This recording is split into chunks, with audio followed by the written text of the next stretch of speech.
My name is Josh Yoon. I'm a sophomore at Lockton High School, and we have an interview with Mr. Levra, CEO and chairman of Sports Chalet here in California. And I'm looking forward to this because he has a fulfilling position in both marketing and sports, which I hope to achieve too.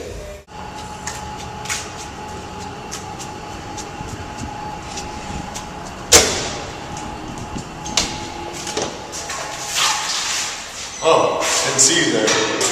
I'm Alex Kim. I'm a senior at Lockton High School. Through RTF Nation, I hope to learn from the leaders we're going to interview and the valuable skills they have to offer that I can hopefully apply to the rest of my life. Thank you. Hi, I'm Alyssa. I'm a sophomore at Lockton High School, and I'm participating in the conducting of this interview so that I can have a good idea of what my future might hold. Hello, my name is Brenna, and I'm a sophomore at Lockton High School. I'm looking forward to the RTF Nation project, and I'm excited to learn how Mr. Levra attains success in his business. Hello, my name is Brenna, and I'm representing a group of students who are looking to interview Mr. Levra for a project called RTF Nation, and we interview inspiring and accomplished people. So I was wondering if we can get an interview with him sometime this week.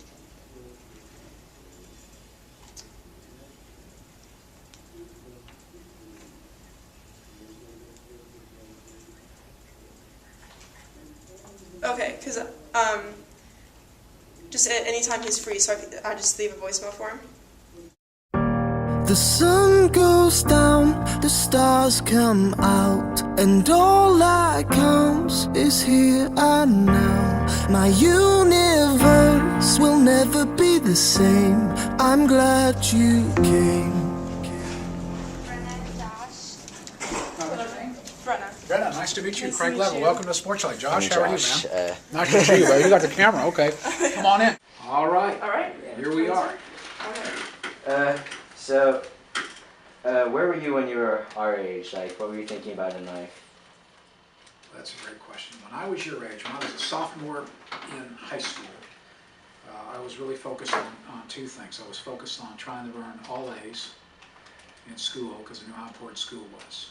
I didn't know yet what I wanted to do. I thought I liked flying in airplanes. I thought I might be an aerospace engineer. Have you had any big choices that impacted your life? Oh gosh, yeah, sure.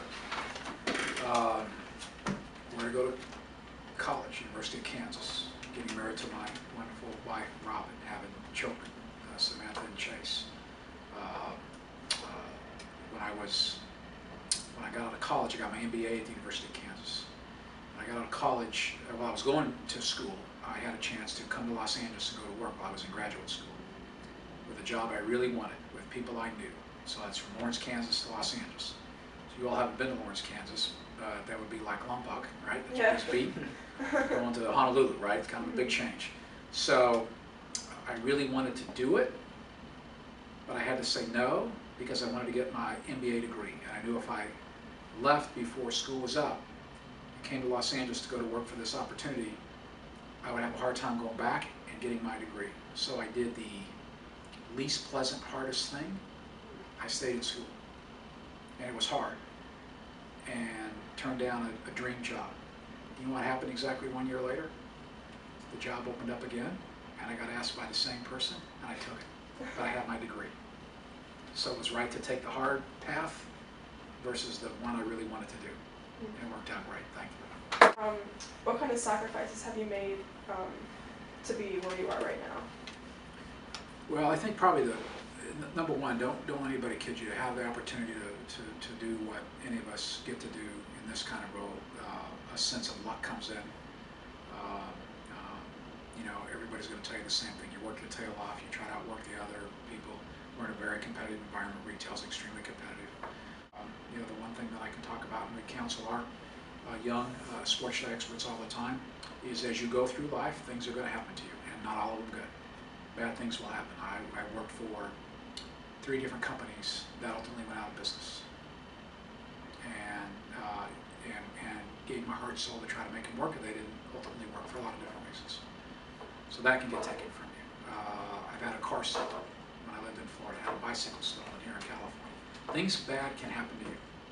If you get your degree in college, that's the one thing no one can ever take away from you. That's yours forever. Nobody can steal it. You can't lose it. The degree doesn't go out of business. It's yours forever. Did anyone ever doubt your choices in life to get to where you are? Oh, sure. Absolutely. He said, well, are you traveling? Well, I said, well, I'm traveling to Los Angeles next week and taking your daughter with me. And then he realized I wasn't kidding. When that business blew up, he called and said, we'll come out and get you and take you back home to Kansas. I said, we're not going to leave. And so, hindsight being 20/20, it worked out great. I worked for a couple of companies I probably wish I hadn't. But at the end of the day, you got to make the best choices that you possibly can with the facts that you have. And I'm sure you've heard this from your counselors or your teachers. That old chart of accounts. If you just draw a line like this and you list the pros and cons and try to get all the data points in, and it helps you make choices when you've got big decisions to make. Forget. Are you happy with where you are? Sure. Trying life, you're just... Well, no. Am I happy? No. No. Anybody that's in business, taking my father-in-law out to lunch one day, I wake up going to work every day scared because there's so many things going on in the world, and I've learned that from mentors that I've had an opportunity to work with some of the very brightest minds in retail and in sports and business, and the very best ones are the ones that don't take anything for granted, that are scared every day that today's their last day. And you have to approach it like if you make a mistake, a bad one, or you don't work hard enough, or you're not smart in what you do, or the leadership you provide, you cannot be here. So the answer is no. I won't be satisfied ever with what we're doing here. Do you have any advice for us as we're in high school, other than to get our degree? Well, get your degree, number one. Make as good a grade as you can. And as you go through the college application process that my son and daughter just went through, it's totally different than when I went to school. And get into as good a school as you can, but at the end of the day, it's not about what school you get into, it's about what you do with it when you get out. Right? So you don't have to go to a big school, you don't have to go to a well-known school, and you don't have to go to a four-year school. It's maximizing your potential. That's really the name of the game. And it doesn't mean you have to have a job where you make a lot of money or a job where you don't make any money, but you have to really maximize what you're good at. And you may not figure it out early.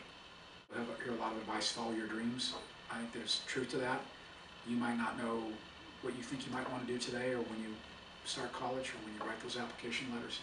It may change, and don't worry about it. Mine changed twice, and it's worked out okay for me, thankfully, so far. Right? We got to line up and go hard next week, too. All right. Well, Any other questions? Thank you very much. Okay. All right. All right. Thank you. Nice to meet you. Nice to meet you too. Hopefully that helped. I learned that through Road Trip Nation that it's important to go to college and to finish college, because at the interview Mr. Levra talked about how he got offered this really great job while he was still in college, but he didn't take it because he knew that finishing his degree would be more important, and he ended up getting that job the next year, so it worked out really well. But even if he didn't get that job, it would have been very important to stay in college, and that's what I learned. We just got out of our interview with Mr. Levra. I learned some pretty amazing things from him, like how he got through with all the hard times in his life, and it led to his job that he has now. And even though he's not satisfied with where he is now because he's in retail, that he's at a good place in his life, and that's where I want to be when I grow up. The interview with Mr. Levra taught me the importance of a good education, and it really motivated me to focus more on my studies in order to ensure success throughout high school and in the future. Mr. Levra taught me to remain on my desired path and not listen to any outside influences that tell me to not pursue my dreams or distract me from any things I want in life.